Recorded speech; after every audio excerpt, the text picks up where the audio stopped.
2025년 1월 19일 연중 제2주일 제1독서 이사야서의 말씀입니다. 시온 때문에 나는 잠잠히 있을 수가 없고 예루살렘 때문에 나는 가만히 있을 수가 없다. 그의 의로움이 빛처럼 드러나고 그의 구원이 횃불처럼 타오를 때까지.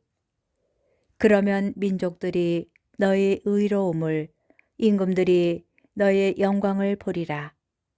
너는 주님께서 친히 지어주실 새로운 이름으로 불리리라. 너는 주님의 손에 들려있는 화려한 면류관이 되고 너의 하느님 손바닥에 놓여있는 왕관이 되리라. 다시는 내가 소방맞은 여인이라, 다시는 내 땅이 버림받은 여인이라 일컬어지지 않으리라. 오히려 너는 내 마음에 드는 여인이라, 너의 땅은 혼인한 여인이라 불리리니 주님께서 너를 마음에 들어 하시고 내 땅을 아내로 맞아들이실 것이기 때문이다. 정녕 총각이 처녀와 혼인하듯 너를 지으신 분께서 너와 혼인하고 신랑이 신부로 말미암아 기뻐하듯 너의 하느님께서는 너로 말미암아 기뻐하시리라. 주님의 말씀입니다. 제2독서 사도 바오로의 코린토일서 말씀입니다. 형제 여러분, 은사는 여러 가지지만 성령은 같은 성령이십니다. 직분은 여러 가지지만 주님은 같은 주님이십니다. 활동은 여러 가지지만 모든 사람 안에서 모든 활동을 일으키시는 분은 같은 하느님이십니다. 하느님께서 각 사람에게 공동선을 위하여 성령을 드러내 보여주십니다. 그리하여 어떤 이에게는 성령을 통하여 지혜의 말씀이, 어떤 이에게는 같은 성령에 따라 지식의 말씀이 주어집니다. 어떤 이에게는 같은 성령 안에서 믿음이, 어떤 이에게는 그 한 성령 안에서 병을 고치는 은사가 주어집니다. 어떤 이에게는 기적을 일으키는 은사가, 어떤 이에게는 예언을 하는 은사가, 어떤 이에게는 영들을 식별하는 은사가, 어떤 이에게는 여러 가지 신령한 언어를 말하는 은사가, 어떤 이에게는 신령한 언어를 해석하는 은사가 주어집니다. 이 모든 것을 한 분이신 같은 성령께서 일으키십니다. 그분께서는 당신이 원하시는 대로 각자에게 그것들을 따로따로 나누어 주십니다. 주님의 말씀입니다.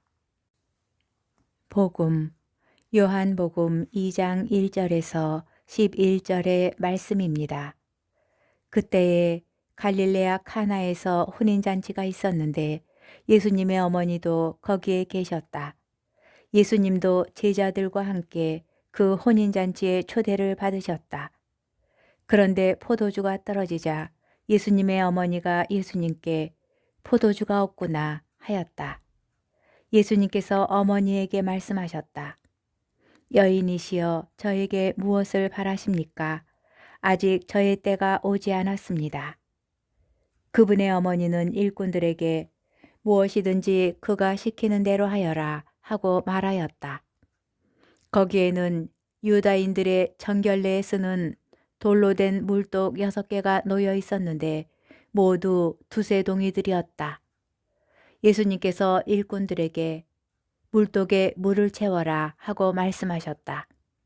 그들이 물독마다 가득 채우자 예수님께서 그들에게 다시 이제는 그것을 퍼서 과방장에게 날라다 주어라 하셨다.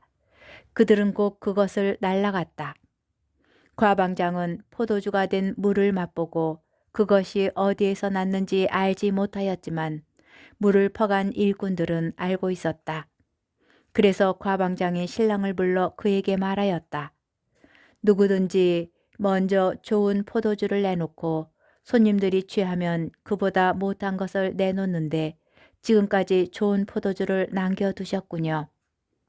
이렇게 예수님께서는 처음으로 갈릴레아 카나에서 표징을 일으키시어 당신의 영광을 드러내셨다. 그리하여 제자들은 예수님을 믿게 되었다. 주님의 말씀입니다.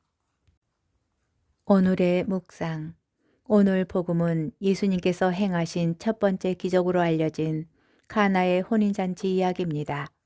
이 기적의 시작점은 성모님이십니다. 먼저 성모님께서는 혼인잔치집의 곤란함을 재빨리 알아차리셨습니다.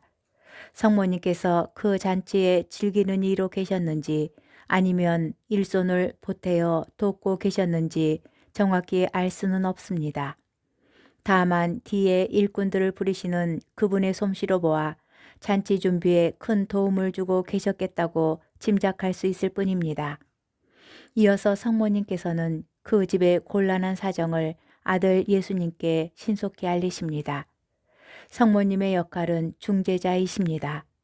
곤란한 이의 사정을 아들 예수님께 부지런히 전달하시는 것이지요. 그러나 예수님께서는 단호히 거절하십니다. 여인이시여 저에게 무엇을 바라십니까? 아직 저의 때가 오지 않았습니다.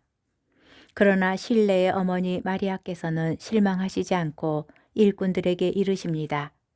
무엇이든지 그가 시키는 대로 하여라. 예수님의 뜻을 따르시면서도 예수님께만 신뢰와 희망을 두고 계십니다. 예수님께서는 아직 당신의 때가 오지 않았음을 밝히시며 거절하시고도 어머니의 의탁과 간절한 희망을 보시고는 그 때를 앞당기시어 당신의 계획을 바꾸십니다. 프란치스코 교황께서 사랑에 대하여 가르치시면서 자주 말씀하시는 것이 있습니다. 사랑은 상대방을 위하여 시간을 내는 것이며 필요하다면 그를 위하여 자신의 계획을 내려놓는 것이라는 점입니다.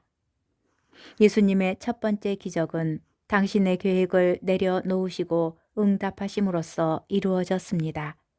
이것이 사랑으로 우리에게 오신 구세주의 표징입니다. 우리도 주님과 이웃에게 시간을 내줄 준비가 되어 있습니까? 꼭 필요하다면 자신의 계획을 내려놓을 수 있는 관대한 마음, 열린 마음, 흔쾌한 마음을 가지고 있습니까?